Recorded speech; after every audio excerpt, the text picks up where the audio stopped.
so many of you coming for these events. You'll know Jeff Crisp, the Provost Chancellor Education, set these up, and I think this is our third one, and we're really thrilled by the turnout, and we hope that we're building a community of great teachers, and this will be good for the university and particularly good for our students. So it's a great pleasure to be introducing Chris Tisdell. Chris Tisdell was a great colleague and friend of mine when I worked in the Faculty of Science, and the way he used technology in education I've found was transformative. I would say I likened it to the time when human civilization, I think Chris's contribution is probably a bit bigger than what I was about to say. There was a moment in time when people translated the Bible into English. And this was extremely controversial because it broke the power structures of organised religion and took common philosophy to the common man. Now, the people who did that, I think if you ever visit Oxford, you'll see the Martyrs' Memorial. Those people were burnt at the stake for doing things like that. So Chris has stayed clear of that philosophy, and he spread a knowledge of numbers around the world to millions and millions of people. Chris has led the way along with other people like Norman Wildberger in mathematics, and got lots and lots of people in mathematics doing this. I think this is great because I think mathematics, doing it in a classroom where you may be intimidated by other people getting it more quickly and things, it's not always a good learning experience. But doing it online can reach more people and they can do it better. And they might not be the fastest in the class to get it, but when they get it, they might really get it. And Chris was doing this for about 3 or 4 years before I became aware of it when I was Dean of Science. And then I became aware of it, and I thought this is a fantastic thing, and it symbolised a lot of the things I thought about teaching. There's great teaching going on at UNSW, but people are not always aware of it. The students who are being reached are aware of it. The lecturers themselves are aware of it, but usually too modest to say anything, and there's no opportunity to say anything. But most people are not aware of the outstanding, innovative, pioneering teaching that's happening. So that's why Jeff and I are so keen on these lectures, and we're really keen on UNSW leading the way and us supporting and celebrating rather than burning at the stake our very best teachers. So without further ado, I introduce Chris. It's terrific to have you here. I'm very much looking forward to your talk.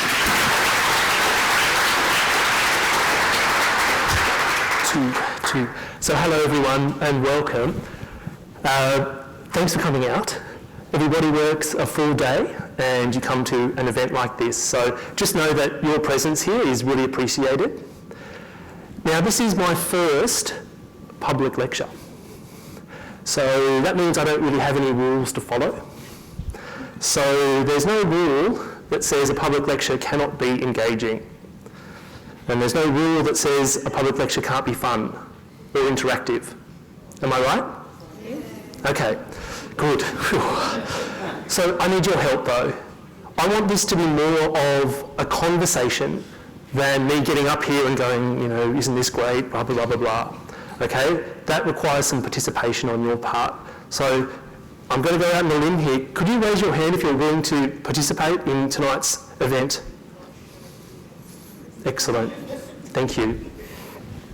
Now we've got that out of the way. Hello, Peter. Thank you to Jeff and Merlin for really recognising and rewarding great teaching across UNSW and for also inviting me to give the talk tonight. Okay, so let's start with something easy, a little bit about me. What keeps me awake at night? Not only last night, but tonight, and tomorrow night, and the next night. These are the things that drive me. Some of these things are educationally based, some of them are a lot larger than education, and some of them are just personal, passionate interests of my own. So scale. How do you take an idea and make it absolutely massive?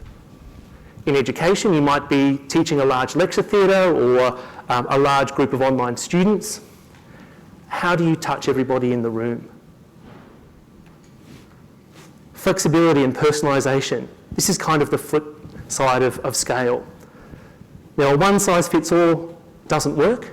How can you incorporate flexibility and make learning meaningful to everybody?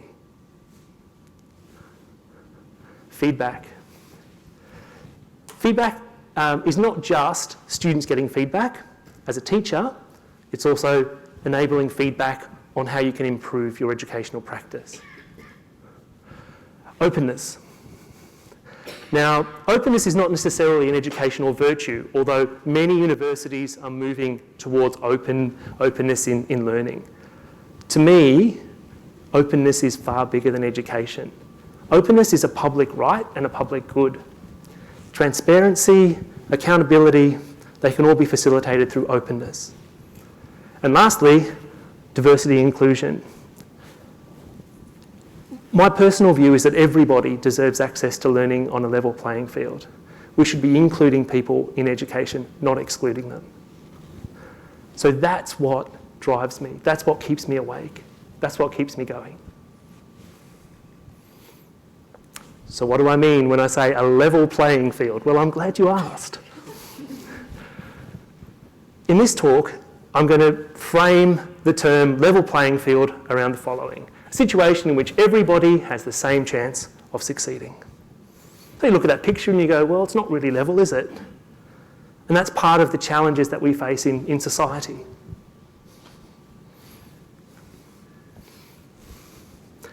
Technology. Can technology help us level that playing field? First of all, some questions about technology. Is technology a tool, or is it something else? Can technology open up new opportunities? And is technology the only solution or part of the solution? These are really important questions that I ask myself every day. Now, a little bit more about my background. I'm from maths. For the last 15 years, I've been at UNSW in the School of Mathematics and Statistics, teaching maths, and really proud to do it. Firstly, it's not easy to teach maths. Attitudes towards maths are quite resistant when you start teaching, trying to teach students, trying to talk up maths, really shine a light and illuminate the beauty of mathematics. And part of it, in my opinion, is the second point. Most people don't choose maths. They have maths thrust upon them. So you have engineers, you have biology students, you have business students, medical students, who are forced to take mathematics. They didn't choose to take it. So instead of doing maths or choosing to do maths, they have maths done to them. That is a bad starting point. I don't need to tell you that also mathematics has an image problem. It's seen as boring, absolutely irrelevant, and esoteric. I know different, of course, but this is the public perception. Okay.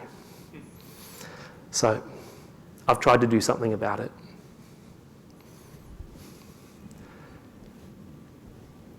I think everybody here would recognise that this is probably what I'm most well known for.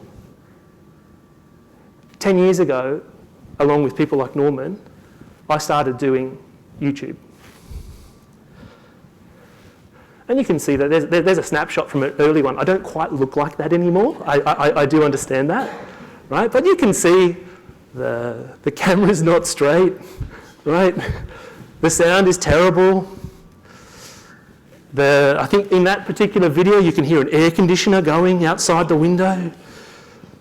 But the point is, this is not Hollywood. This is reality TV. And really low budget reality TV. So I tried to have a go. Maybe you're doing YouTube as well, or you do some online video with Vimeo, or The Box, or lots of different environments. Okay, so numbers. I'm a numbers person. Let's talk numbers. So I looked it up this afternoon while I was writing this talk. 30 million minutes of watched material. That sounds good, right? It sounds good. That's equal to someone sitting down and spending 57 years of their life watching videos. You'd learn a lot, wouldn't you? 52,000 subscribers, about 10 million views, and about 200 countries the videos have reached. Now, when I set out to do this, I never really hoped that anything like that would happen. But it was just amazing to see it happen over 10 years.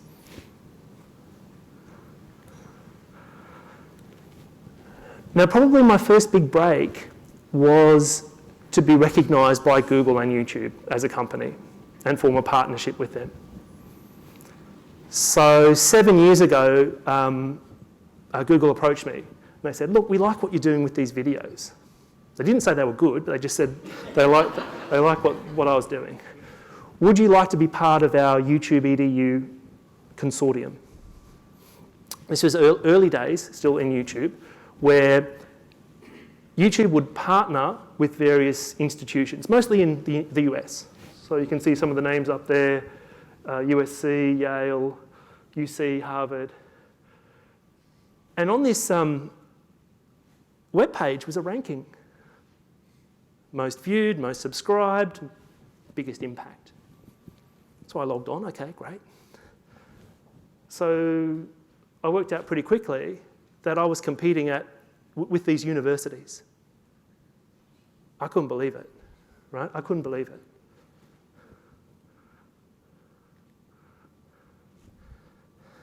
So that was many years ago. YouTube's grown, it's matured. It's now a teenager.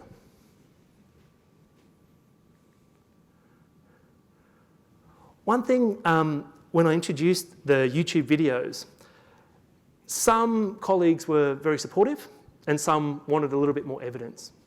So this was a challenge. Just like any change in teaching and education, you have to convince your colleagues that this is a good idea.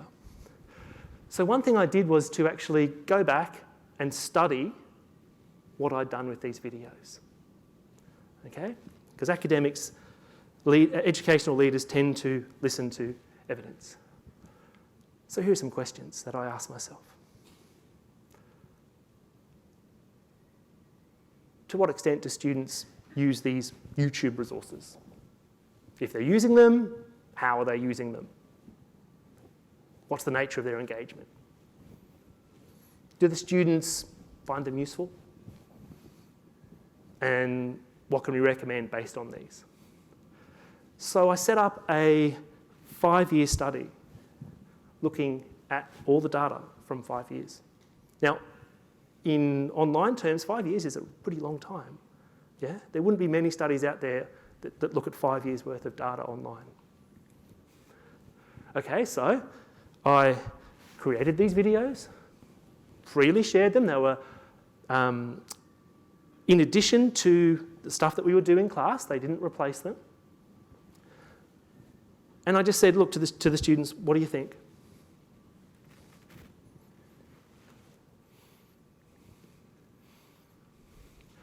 Now, I'm going to show you some results today just from Australia and New Zealand.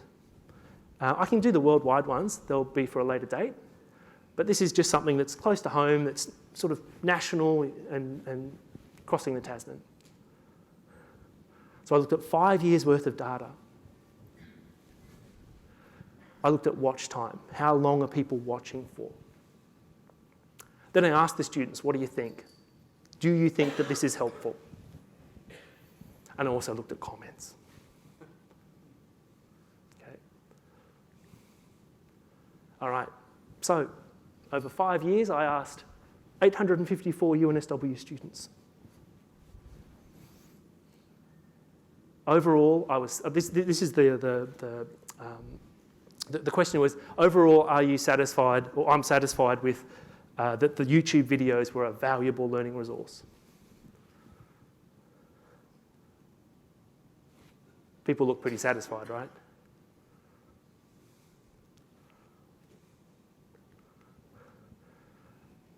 many times the comments are actually better than the numbers.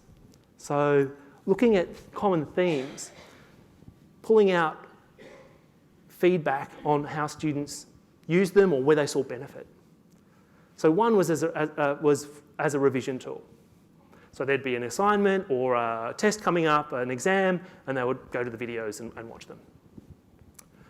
Another one, and this is highly relevant to the level playing field. The second dot point is students saw it as a way of catching up on missed classes, maybe due to illness, maybe due to late enrolment, maybe they're an international student and their visa didn't come through in time and they came late, or they just missed class. The third one was a mechanism for revisiting concepts and clarifying concepts. Something, maybe I talk too quick, maybe people don't like Australian accents, maybe they didn't understand what I was going on about. This gave them a way of revisiting things. They also saw the platform, the YouTube platform, as a community to comment on, to share things with, to raise questions, and so on. And also for the best students, probably, they saw it as an avenue to either speed up at their own pace and learn in their own way. Okay, here's a picture. This is a typical video and the hits per day. Okay, you can kind of see a pattern there. Does anybody want to know what the peaks are? What are the peaks in time? What is it? Before exams, yes. Late night, probably the night before the exam. And in some of these things you can see, I'm not sure here, but you can see, like in some, you can see like two little troughs. They're probably mid-semester tests. And then these are the final ones, right?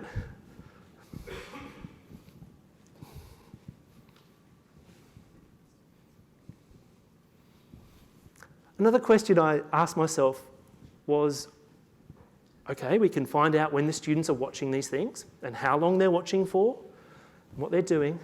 How are they accessing this? From a hardware point of view, this is pretty important, okay?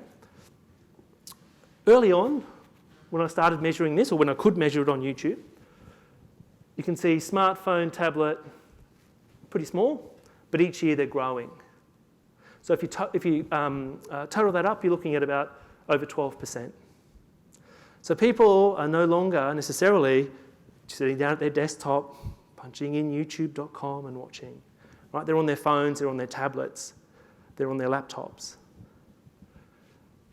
This really is the future, mobile learning. If you look at somewhere like South Korea, more YouTube traffic is on mobile devices than not. This is definitely the future. Okay, so wrapping up. Over this 5-year period, we asked the students, did you use these videos? We gave them a choice. We didn't say you must use them. We asked them. 71% said they did at UNSW. You can see from the graphs and also from the feedback, the use of the resources were concentrated around assessment tasks, exam times, these sorts of things. There's a growing trend in engagement on mobile devices, and overall, almost all the students thought that these things were useful. So, some recommendations.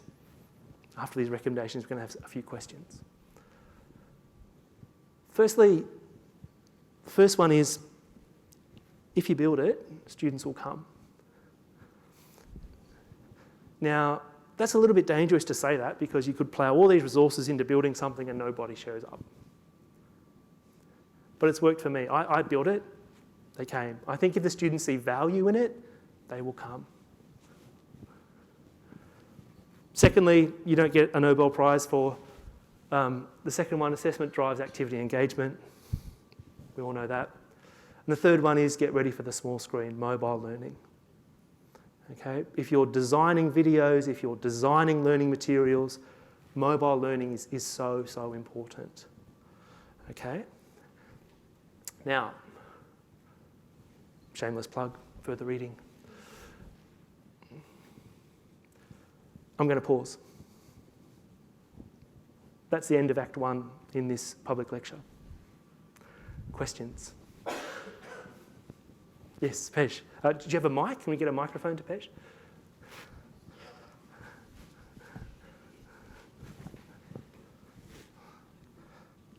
So you mentioned that South Korea, for example, has high mobile traffic and things like that. Yep.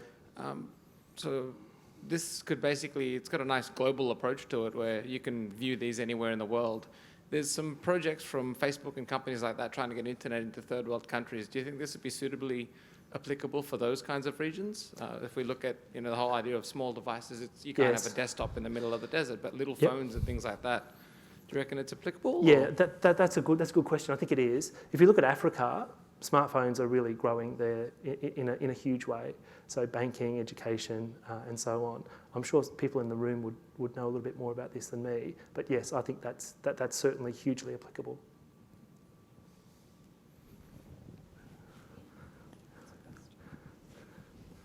Hello. I was just wondering if you saw a difference in sort of how, if certain content got a lot more attention than other types of content. I don't know, is it more the problem solving or more the theory, or what was more interesting for the students? Yeah, good question. I think whenever you're creating something, you may think, this is an amazing video, I'm so proud of that video, and it goes nowhere. And then you create something, go, oh gosh, I wasn't really thinking when I was doing that video, and it blows up, it goes viral. I think the shorter videos do better than the longer ones because people feel less invested in longer ones. They can say, oh, I'll just jump into the short one and it's fine, I've got 5 minutes to kill or 2 minutes to kill. I also think the audience is relevant too. So this one could be at high school or first year university, whereas if you're doing, your latest research efforts, not much of an audience, but still an audience. Okay, maybe one more question and then I can move on. Bill. Yeah, people could be casting from a phone to a big screen, couldn't they? Yeah, they can. Yeah, absolutely. There's no reason why that can't I happen. guess there's no way to tell. Okay. So I'm going to move on with the second act now. Pretty soon, after doing YouTube, I realised that YouTube had analytics. That's what Google does very well, right? Analytics. And I realised that I could track my videos and see where they were performing, who they were reaching, where they were being seen, what their levels of engagement were. Anyway, this is a typical video, 5 years worth of data and about 100,000 views. Now, look at the split between male and female. Yes, it's still male dominated, but less so than you would expect. If you walk into any STEM class at a university, the ratio is about 4 male to 1 female. You look at a video like this, it's evening the playing field in terms of gender balance. I was completely blown away when I saw that. Now you can see where a lot of the female participation is coming from in the high school sector, 13 to 17. Okay? Now, yeah, I couldn't believe it when I saw that. I'm like, why is this happening? And does this suggest that technology can be used for levelling the playing field? It was in the national newspapers. It was a really big deal. I don't know the answer to that question yet, but I'm thinking about it every night.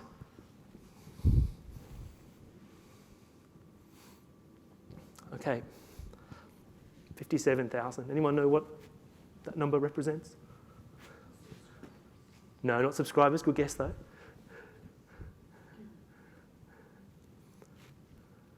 HSC students? HSC, no, almost around the same. That's a good estimate, I think, Mary. Around the number of students at UNSW. It's actually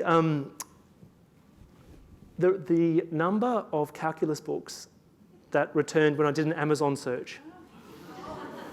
57,000 titles. Yep. So, over the last 5 years, I decided to write some books. And one of the reasons was, with videos, YouTube, well, the video doesn't really care, the computer doesn't care, the phone doesn't care if you're watching or not. It's like TV. The TV doesn't care whether you're watching. One of the biggest barriers to online video is the passive, the risk of passiveness, right? You just sit there and you go, I must be learning something, I'm watching YouTube, right? I must be learning. So after a couple of years, I started writing books to complement the videos. The books are completely free, so then they're not your $200 door-stopping books. And each section is linked to a YouTube video. And you can make notes and solve problems and do all sorts of stuff. So the idea was to maybe not stop watching, but to start doing. Okay? Mathematics is not a spectator sport. You don't get good just by watching. Okay? You've got to do it. So I wrote a few different books. They got more sophisticated as they went on. So some of them are designed for mobile devices, some of them are live streams, some of them are slightly more complex in technological terms. Okay, so 10 million readers. 200 countries, freely available. So there's obviously an appetite out there for open materials. Okay, so let's come back to the levelling the playing field term. Just for a moment, I want people to imagine that language and sound are no barriers to learning. So imagine you're in a class, you speak English, and someone's speaking Chinese. Imagine that's no barrier. Imagine if people who are hard of hearing can hear clearly, and that's no barrier to learning. So we did. Now, UNSW is doing a lot at the moment with 2025, and one of the pillars is based around a just society. So our Vice-Chancellor talks about our success will have been built upon embracing the diversity and cultural richness of our communities and ensuring that our staff and students can achieve their full potential. Now, 2 years ago, maybe some of you heard about it, there was a big lawsuit between really prestigious universities, including Harvard and MIT, and the National Association for the Deaf. The complaint was centred around the online open videos that MIT and Harvard produced and shared on places like YouTube that didn't either have closed captioning or the captions were just completely wrong. They were just completely wrong, almost nonsensical, laughable captions. So there was a lawsuit. And the idea was, just as buildings without ramps bar people who use wheelchairs, online content without captions excludes individuals who are deaf and hard of hearing. Okay, so here's an example again from the camera's still not straight, right? Here are some closed captions in the video. Okay, still not perfect. But what about this one? Okay, this is my hairy hand. You can see here, this is the auto translation, and this is the regular one. So here it says, hence factorise P of Z into linear factors. Okay, that's some maths. But up here, and heads fact arise he upset. Now, why does this occur? It occurs because I have an Australian accent, and YouTube doesn't get the Aussie accent, right? Sorry, but it just doesn't get it, okay? So you can see that this is a big problem. So what did we do about it? We did another experiment. So this involves students as partners. Inez is over here in the middle. Hello, Inez. You helped us with this. We created closed captioning. Students worked as teams. I oversaw everything. We uploaded the transcripts to YouTube and auto-synced them. We used this on our first year students in maths over a 2-month period. Go and watch the videos, see what you think. We surveyed the students, and that's Anthony Tran on the left, sorry. Okay. So the question here, was the closed captioning useful to your learning? You can see we've split them into domestic and international, native, English as a second language, deaf, and then all. Now the blue bars are about the closed captioning. You can see people are pretty, this is out of 6, people are pretty happy with that. They're all above 5. Now the orange ones, yeah.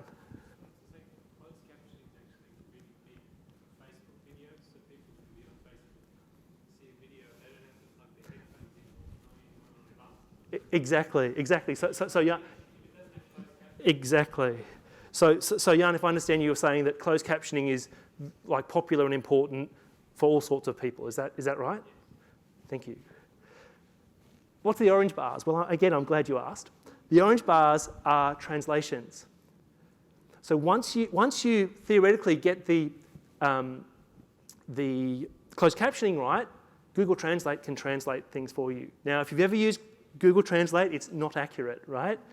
But the students didn't care. The students still saw benefit in it, even if it wasn't 100% accurate. They still got some idea of what was going on. Okay, so you're scaling one language to 90 languages. 90. One student did say it's not available in Cambodian, but you know, we're working on that. Okay. Percentage agree. Look, international students, 100% of them wanted the closed captioning. ESL, 100%. They saw heap benefit in it. Okay, 98% overall. And this is over 100 students in this survey.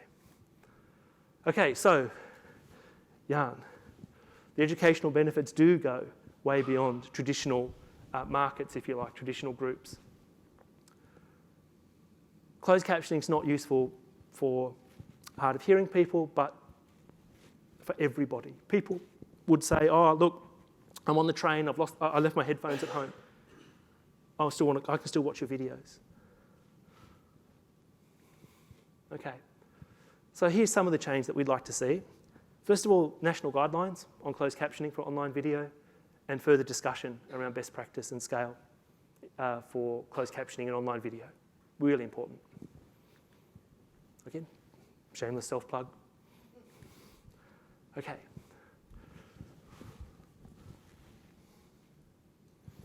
I think we can pause. Questions? Can we get the mic going around?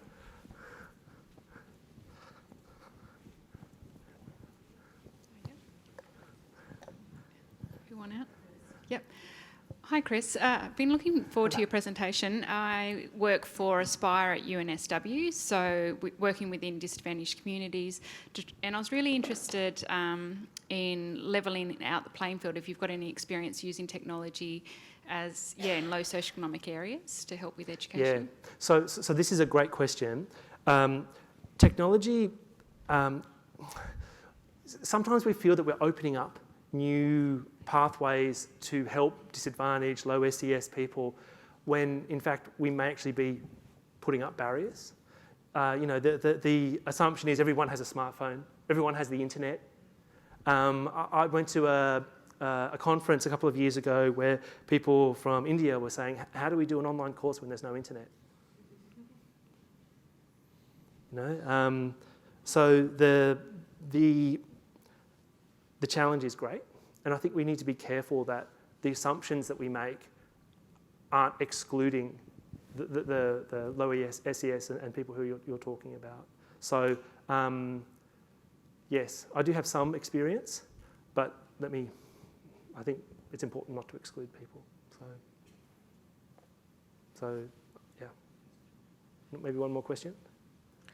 Hi. I just wanted to know, I noticed at the beginning of your part 2 that you had 1 out of every 5 students in STEM classes were female. Yes. But the split was still very similar between male and female. does that mean that one of every 4 male students was accessing the class and almost all the females were? Yeah, that's a good question as well. You know, so I don't know why this is happening, but it is happening. That's the question. So if you look at the 13 to 17 age group, about 66% of the total views were for female. Why is that happening? Okay, maybe last question. Hey, Chris. So I'm going to push you into the thorny garden of IP and publishing rights and sustainability in the long run. So I have a lot of experience, as probably a lot of people in this room do, with publishers who want to lock you into contracts, want to charge for content.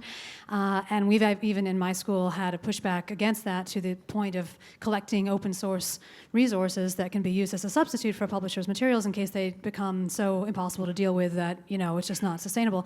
What do you see for the future of this sort of stuff? Are we going to be able to get out from under the power of the publishers? Is there a way to partner with publishers? You know, what do you think is the right market design, all that sort of, maybe it's too big of a question, but I'm interested in all that. Yeah, it's a good question. I think some traditional publishers are going to resist any kind of new movement, openness, sharing as much as they can because their business models support resisting. There's a couple of ways you can do it at the university level. One is to build your own. And the other thing about IP, it's a good question. About maybe 8 years ago, there was an IP study done at UNSW, right? And that study showed that about 80% of what universities produce actually has no commercial value. 0. So why are we worried about protecting something that's worth nothing? Let's protect the 20%, but why are we worried about that? You know, you can't own an equation. You can't own a theorem.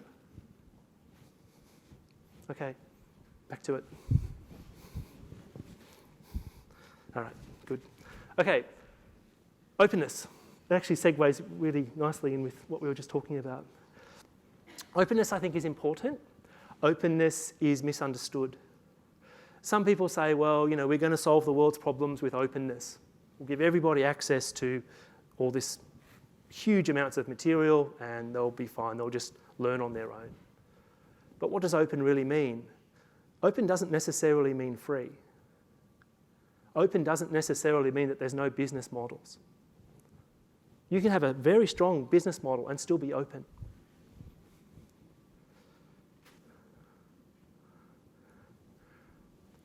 Now, one thing that I've seen throughout my time here at UNSW is that teaching is very personal. Teaching is very, very personal. I think what's important to realise is that we're all in this together. Students, staff, teachers, administrators, universities, governments, industry, and the wider community. So this is a classic example. The king's about to go off and fight a battle, and no, I can't be bothered to see any crazy salesmen. We've got a battle to fight. And they brought in the machine gun. It's like that sometimes, right? Teachers are very possessive of their courses. They don't want people to mess with them. So like I said earlier in this talk, I have had some partnerships with various groups in industry, and I've learnt a lot from them. So the first one was Google and the whole YouTube Edu Journey. I learnt a lot. Google are very inspiring. They have this big 10x principle where you take an idea and you scale it 10 times. They're doing amazing things in education.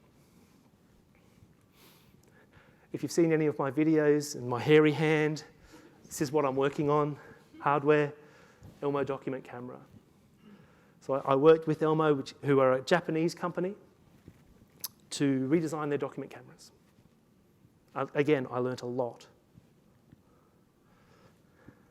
At the moment, I'm working with Studiosity, who offer out-of-hours, online, interactive support. And the 3 things that really resonated with me was the shine a light, connect the dots, get the neurons firing. That is what learning is all about. And Jack and Mike are here. Hello, welcome.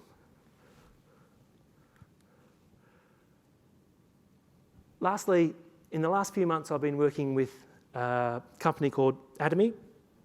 Academy are like a Netflix for education, based at the HSC level.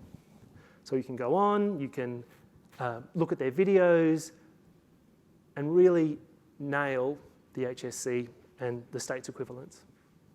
Amazing. So, I'm about to wrap up. Here are some questions. Technology in the level playing field. This is getting back to what you were saying before. Are we removing barriers or are we creating new ones? Openness. I'm a big, big fan of openness. Is it an educational virtue? Technology. Is it a tool or is it something else? Is it some magical thing? And lastly, post-human teachers. Will we be learning from robots in 20 years' time? Will they help level the playing field? Should we be worried? As a teacher, am I worried about a computer taking my job? Okay, so at this point, I might pass back to our chair, Merlin, or Jeff. Yes, Jeff, so...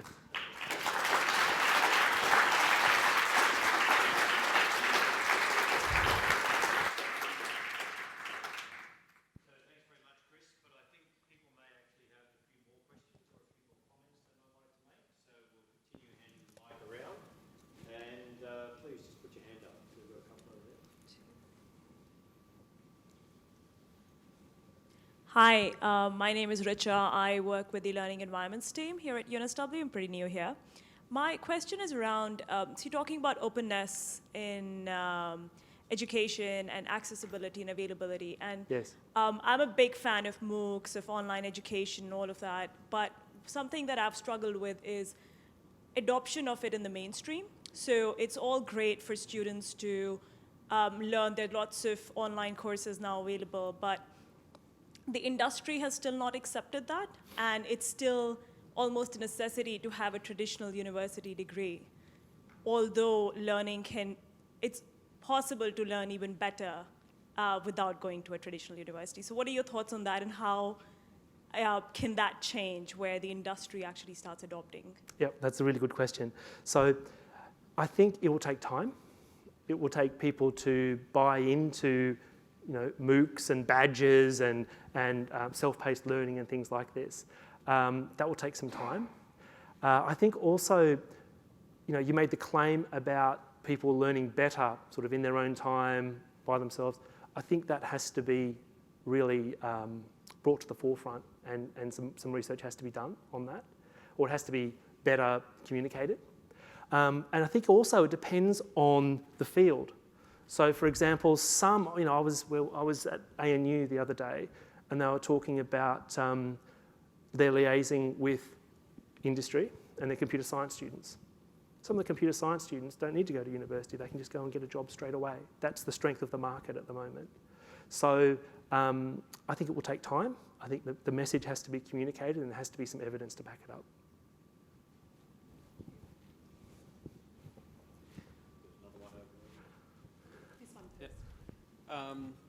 So what are your thoughts on increasing awareness of these resources existing? A lot of them seem like the sort of thing that could be around a lot, but sort of no one outside, maybe schools, university, would even know that they are a resource they can access. Yeah, that's part of the challenge, I think, is to raising awareness, raising visibility. Yeah, really, really important because people sort of might not know what's out there, right? They might think, oh, YouTube is for cats and skateboarding dogs and, I can learn some maths on there. Luckily, organisations like, Khan Academy is very famous, Veritasium's very famous. They get in the press all the time on TV, so they're leading the charge. So I think visibility is important and spreading the message is important too. Oh, hi, Chris. Oh, hello Marie. I was just interested in that spike of YouTube views just before the exams each time, and I wondered if you'd been able to look at, are the students actually watching them instead of the lecture recordings or in addition to the lecture recordings? Or is there anything different that you're doing in the YouTube videos that the students might prefer? This is a good question. So the question is, in some sense, what can these technologically enabled resources do that a live lecture can't do, right? So students can pause, they can rewind, they can, stop me, I actually didn't mean in comparison to a live lecture. I meant in comparison to watching the recordings, where they don't actually see you in person working through a problem. That's a good question. For the first time, the School of Maths has run a course like this where they've had a face-to-face course and the same syllabus and a fully online course. So we're still looking at the results for that, but we're testing at the moment. So you're right, some of these students may not have actually turned up to class. They're like, I don't have to go. Of course, as a teacher, I want them to turn up, right? But if they don't see any value in turning up, I'm not going to force them. Yeah, and I didn't even necessarily just mean that, but I mean maybe they've been to class, but maybe they want an additional resource to study for their exams, and they would normally go back and rewatch the lecture recording. But are they using the YouTube instead? Oh, this is some of this is before lecture recordings. Right. So lecture recordings came in here in 2013, and some of this predates it. Right. So yeah, I think with the YouTube stuff, you've got the ability to edit and massage it a bit. With the lecture recordings, the echo and whatever echo is now, you've got less scope to do that. Yeah. Yeah, okay, it's me. Cool. Oh, hello, Thomas. Beautiful numbers you've got there, and beautiful talk too, and also, of course, beautiful YouTube videos that are, pioneering, but also bench setting. But that also means that you've sort of wiped out that segment, and now that's the gold standard. And if anyone wanted to do some calculus video, they shouldn't really reproduce it. They should just refer to yours. But that sort of brings up issues. So if you were a teacher of calculus or whatever, if it made sense to tailor it to your course, fine, make a new video for that course and have the forum, except there I'd say Facebook or other venues might be better. Actually, Facebook is better. But otherwise, wouldn't it be a good idea just to say, hey, we've got the expert, he's already done wondrous things, I'll teach you in class, but let's listen to Chris otherwise. Has that happened, or could it give a bit of friction or confusion or problems? So some people are happy to share. Others have the maker mentality. They want to make something, right? They want to make the lesson. They want to be the person whose face or hairy hand you see, because I think that way they see that they can control it, but also they're highly invested in it too. So I think academics sometimes are a little bit nervous. It's like, well, how do I know about quality control? Maybe Chris wrote X and he said Y and he meant Z. At least if they're driving it, which has happened in the School of Maths now, 30, 40 academics are using the video. You're one of them. You're spearheading the charge. They, if there are problems, then I guess it lies with them. So a little bit of column A and a little bit of column B to answer your question. I've got one here. Oh, Chris. Brian, hello. Hello. My question sort of leads on from that question. Do you know if your YouTube clips are being used by other universities?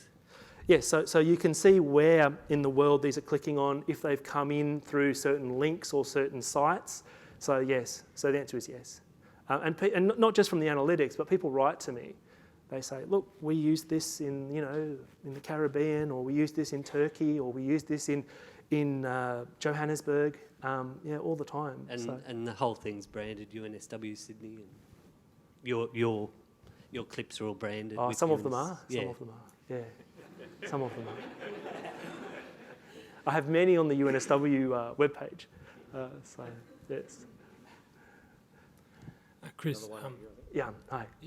You mentioned flexibility and I believe adaptability. Personalisation, Yeah, personalisation. So I haven't seen a lot of that yet. So students have a lot of choices. For example, second-year engineering students can choose to do their maths online or not online now. There's lots of videos available. Where are we in terms of helping students to figure out what's best for them?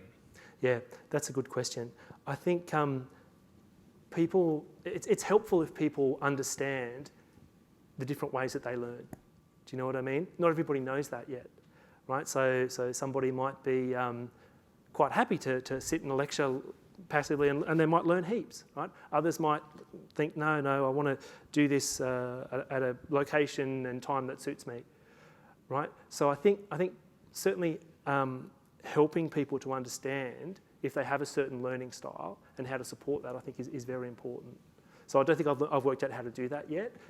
It's more kind of reaction from students. Yes, I found this helpful. No, I didn't. And why? And yeah, yep. So at the end of the day, what I would be hoping for is that students can learn and use these things in a way that's meaningful to them.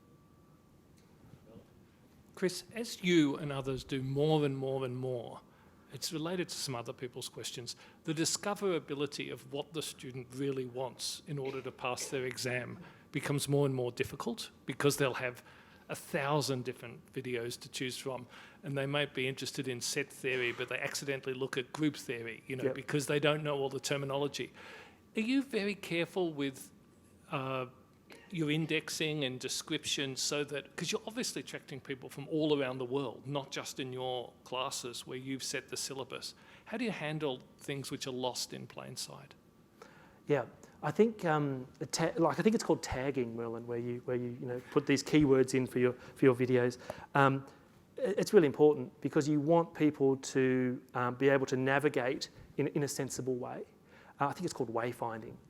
So if you can really set up an experience for them where they find it easy to navigate and they're not too distracted and they can see value in it, then that's what we're aiming for. So certainly one thing that if you've ever been on YouTube, you would know is the suggested videos, right? So you click on something and then something else comes up and, oh, you might like this one or you might like this one. That can be helpful. So I think to me, wayfinding and navigation is important. Discoverability is important. If you type something into the Google search engine, how do you actually find what you're looking for? And it's going to be a more increasing problem because, like you say, there are millions, billions of web pages and videos and blogs and stuff out there. So finding the information and making sense of it is probably the next challenge. Thank you, Chris, for a very interesting talk.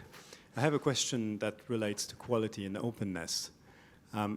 With an increasing number of videos out there, how will students gauge whether the quality of, whether the video is correct or not? Yeah. Is there any system or is there any idea out there of having peer-reviewed open videos? Yep, that's a really good question. If you look around YouTube and places like this, Wikipedia, right? Wikipedia is open and some of the facts are not quite correct. I think peer review is one option, some sort of expert curator who can bring these things together. Certainly websites like that exist. I think YouTube Edu was one of them, another one, Academic Earth, where people are looking at some sort of validation, some sort of benchmark, saying, look, yep, this is a certain high quality that we endorse. So I think that's important too. Okay, so Chris, I think we've seen tonight that you've continued the now, I will call it now a tradition of outstanding Academy Fellow lectures. You've certainly done that.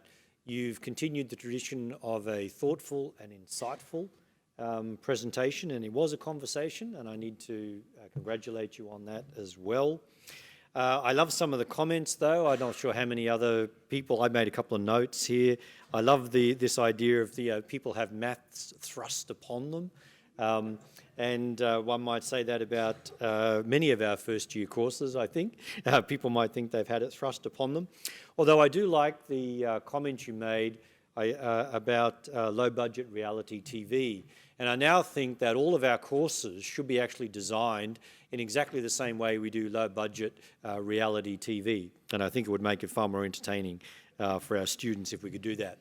I think everyone has been absolutely impressed and staggered by the numbers as well. I certainly haven't seen numbers like that for something like maths, which is thrust upon us. Certainly, 10 million views, 52,000 subscribers. I think those numbers speak for themselves. I think you've also been a model for all of the discipline areas about how we can do things differently. We don't have to continue to teach in the same way we always have taught in the past. I think you've shown us an excellent example of that. I think you've shown us an example of how we can be more inclusive, how we can be more open, but we can do it with quality and that we can do it with integrity. So, Chris, I want to thank you for that. I also love the comment about maths is not a spectator sport. I think we could apply that again to a number of other areas. And the last comment I've made here, which I think came up at the end when you were talking about the teachers and, well, are teachers going to be replaced by robots? I think we will be able to tell when we do the Turing test and actually whether students can tell the difference. And so I think that's where we'll be heading. So please, everyone, thank Chris for his presentation tonight.